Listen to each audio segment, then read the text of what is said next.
Mga kapatid, grabe sa loob lamang ng 24 oras, napakarami ng pangyayari ang naganap sa ating daigdig na ngayon ay isa-isa nating bibigyan ng reaction video mga tol. Tulad na lamang nitong ating panonoorin ngayon, no? Nagpakawala ng rocket mga kapatid ang China at bumagsak ang mga debris nito dito sa Puerto Princesa, Palawan. Mga tol, no? Tapos meron pa tayong panonoorin ang mga Chinese research vessel malapit sa Cagayan, pinalayas, pinagtabuyan ng ating mga barko. So isa-isa yan mga tol sa mga panonoorin natin. Pero unahin muna natin ito, no, mula rito sa UNTV News. No, nakita ng mga residente sa Palawan ang isang liwanag mula sa itaas na bigla na lamang sumabog sa himpapawid mga tol. Alamin natin ito, nagpakawala daw ng rocket ang China at yung mga debris ay bumagsak mga tol dito sa ating bansa. Bago natin to simulan, syempre wag mong kalimutan mag-subscribe.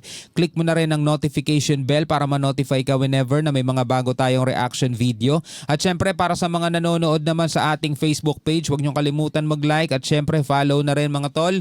No? Salamat sa inyong mga suporta. Sana lagi tayong maging aware sa mga nangyayari sa loob at labas ng ating bansa kasi anuman ang kaguluhan na nangyayari sa daigdig, damay-damay tayo dyan mga tol, lalo na pag naaapektuhan ng world economy, di ba? So eto na mga tol, panoorin natin ito mula rito sa UNTV News. Isang liwanag mula sa itaas ang nakita ng mga netizens sa iba't ibang lugar sa lalawigan ng Palawan. Ilang sandali ay nag-apoy ito at bigla na lamang sumabog. Narinig ang malakas na pagsabog mula sa Puerto Princesa hanggang Roxas, Palawan na umabot din sa bayan ng Nara, Palawan. Ngunit bago ang pagsabog, una nang nagbabala ang Bureau of Fisheries and Aquatic Resources Mimaropa sa mga mangingisda na bawal munang maglayag sa karagatan ng Puerto Princesa. Ito'y dahil sa paglunsad ng Long March 12 rocket mula sa Hainan International Commercial Launch Center, Hainan. So eto nga, no, galing nga sa China mga tol, nagpakawala sila ng space rocket. Tapos yung mga falling debris nila, delikado rin yun mga tol, mga falling debris na yun.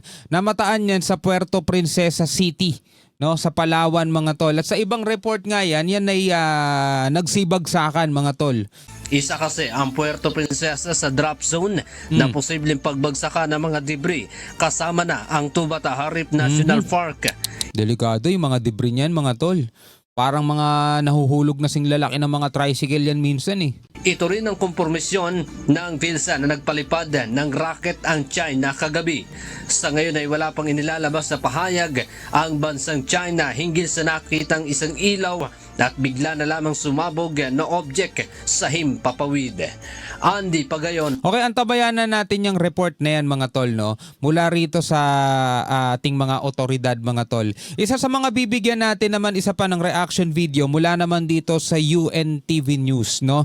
Nag-deploy ang ating Philippine Coast Guard ng air asset upang itaboy, no, ang Chinese research vessel na namataan sa Hilagang Luzon. No, malapit sa Cagayan, doon sa pinakatuktok natin mga tol. Ayan, ayon dito sa report, sa monitoring ng PCG, lumapit pa ang research vessel ng halos 15 nautical miles mula sa Babuyan Island. Grabe, napakalapit na nitong nilalapit ng mga research vessel ng China. Mga mga nagsasagawa ng scientific research na may kinalaman din sa kanilang PLA Navy. So ngayon, hindi na nagpatumpik-tumpik pa ang ating mga Philippine Coast Guard. So pinalayas nila to at itinaboy nila. Alamin natin yung detalye mga tol. Nagsagawa ng Maritime Domain Awareness Patrol ang Philippine Coast Guard of PCG nitong Sabado. So ito yung mga research vessel ng China. No, ito makukulit talaga to eh. Paulit-ulit yan mga tol. Lagi silang lumalapit, lagi silang pumapasok sa exclusive economic zone natin. Para i-monitor at i-challenge ang Chinese research vessel na Zhangyang Hong 5 na namataan sa layong 14.92 nautical miles mula sa Babuyan Island. Grabe, napakalapit no. Onting-onti na lang mga tol, pasok na sila sa territorial waters natin. Napakaliit lang kasi ng territorial waters natin. Nasa 12 nautical miles lang yun. Pero tingnan mo naman no, 15 nautical miles na to, napakalapit na, di ba? Hindi tumugon sa radio challenge ang barko. Bastos pa yung mga yan, ayaw mamansin. Na nauna nang nadetect sa layong 37 nautical miles mula sa baybayin ng Santa Ana, Cagayan. Batay sa tracking data, Umalis ito sa Guangdong, China noong June 5 at unang pumasok sa Philippine Exclusive Economic Zone noong June 7, June 7. malapit sa Ilocos Norte. Lumabas ito noong June 9, ngunit muling pumasok sa EEZ noong July 31. Di ba pabalik-balik lang sila, no? Labas-pasok lang sila mga tol na parang wala lang, no? Sa halos 22 araw nawala ito sa EEZ ng Pilipinas. Nagsagawa ito ng Maritime Scientific Research malapit sa Guam. Pero umaabot sila hanggang Guam.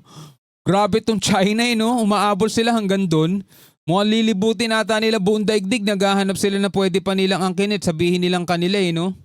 Ang barkong Xiangyang Hong 5 ay dating cargo ship na ginawang research vessel na ayon sa ulat ay may kaugnayan sa Chinese military operation noon pang dekada 70 at 80. Alam mo parang ginagawa ng China, yung ginagawa ng mga sinaunang naglalakbay. 'Di ba? Nag-aano sila, halimbawa sila Magellan, sila sino pa ba yung mga Christopher Columbus ba yun? 'Di ba? Yung mga naglalayag sa buong mundo, mga tol. Halimbawa na lang dito sa Pilipinas, 'di ba? Ang sinasabi, who discovered the Philippines? Magellan daw. Malabo 'yun, mga tol. Hindi naman si Magellan ang nakadiskubre ng Pilipinas. Malamang baka sila yung nagpangalan sa Pilipinas as sa Pilipinas. 'Di ba? Pero hindi sila nakadiscover kasi pagdating nila rito sa ating mga kalat-kalat na isla, may mga nakatira na dito, may mga nauna na rito . So yun yung nga nakadiskubre ng ating kalupaan ng ating bansa. Tiniyak ng PCG na magpapatuloy ang kanilang pagbabantay sa EEZ laban sa mga banyagang barko na pumapasok ng walang pahintulot. Yeah, galit na galit ang China dyan, mga tol. Pag dumadaan doon sa Taiwan Strait, kailangan muna magpaalam sa kanila. Diba? Nagagalit sila, mga tol. Sinasabi nilang nanggugulo kapag hindi nakapagpaalam sa kanila. Pero tignan nyo ginagawa nila. Well, sa bagay, ang tingin nga naman nila sa buong South China Sea, mga tol, pag-aari nila . So bakit nga naman sila hihingi pa ng pahintulot? Kaya nga kailangan talaga nating palakasin ang ating sandatahan. Kailangan nating palakasin at paramihin pa yung asset natin. Diba? Yun naman talaga kailangan natin , peace through strength. Hindi tayo auubra sa dialogue. Hindi naman napapakiusapan tong mga to kasi napakalinaw naman na sa kanila . Hindi nila kinikilala o nire-recognize etong arbitral award, etong 2016. Hindi nila kinikilala yon. So para saan pa yung mga dialogue, di ba? Para lang tayo naglolokohan kasi alam naman natin na hindi nila kinikilala yon. Naikipag-usap pa tayo. Kumbaga para nating nililigawan yung isang babaeng alam naman nating busted na tayo. Di ba? O eto, sa ibang balita pa mga kapatid, eto na, pinanood na rin natin to nung nakaraan . Ang Russia at saka China nagsagawa ng anti-submarine drills sa karagatan ng Japan. No, ito ba'y paghahanda mga kapatid, no, sa susunod na laban ng pandaigdigan? Wag naman po sana, no, pero alamin natin ang detalye mula naman dito sa Net25. Nagsagawa ang Russia at Chinese Navy ng joint artillery and anti-submarine drills sa Sea of Japan. Karagatan pa ng Japan yan. Previously, the Chinese and Russian naval forces formed a joint command headquarters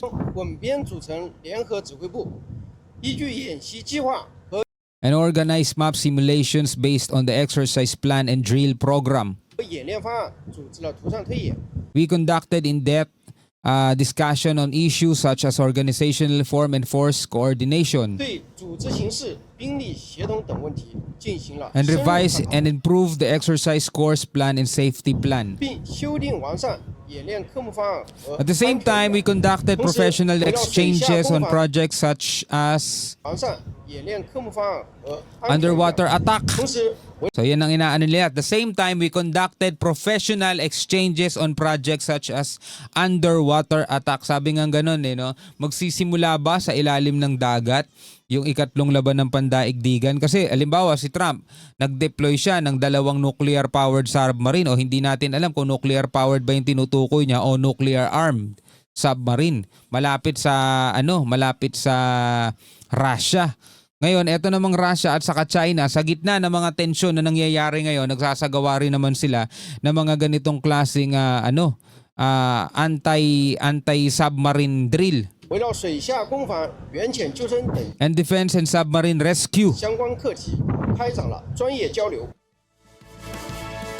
Ayon sa mga eksperto, namataan nga sa hilagang bahagi ng Japan ang isang Russian anti-submarine ship at 2 Chinese destroyers na nagsasagawa ng routinary patrol sail. Ayon naman sa China, bahagi ito ng kanilang Maritime Interaction 2025 exercises na nakatakdang matapos sa mga susunod na araw. So hindi natin pinapakialaman yan, no? Karapatan nilang magsagawa ng ganyan. Sana ganun din sila. Huwag nila tayong pinapakialaman kapag nagsasagawa rin tayo ng mga maritime cooperation o mga maritime activity.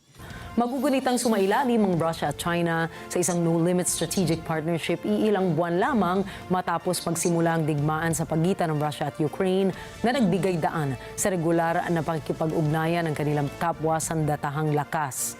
Isinagawa ang naturang aktibidad 2 araw matapos iniutos ni US President Donald Trump ang paglipat ng posisyon ng 2 nuclear submarine ng Estados Unidos bilang tugon sa mga komento ni former Russian President Dmitry Medvedev. Kaya pinaghihinalaan eto ba yung tugon doon sa kilos ni Trump?